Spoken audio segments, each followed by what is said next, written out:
हम भी रातों को जागे थे और था कोई पागल सा लड़का जिसके पीछे हम नंगे पांव भागे थे। ओहो, वो दिन हवा हुए जब मेरा पसीना भी गुलाब था, वो दिन हवा हुए जब मेरा पसीना भी गुलाब था।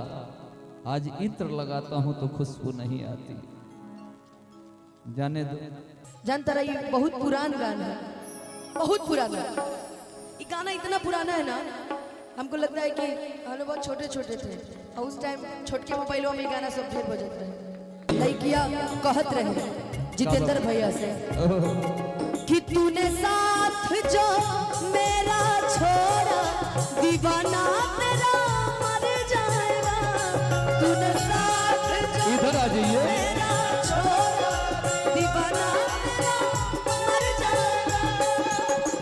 कि तूने अगर मेरा साथ छोड़ दिया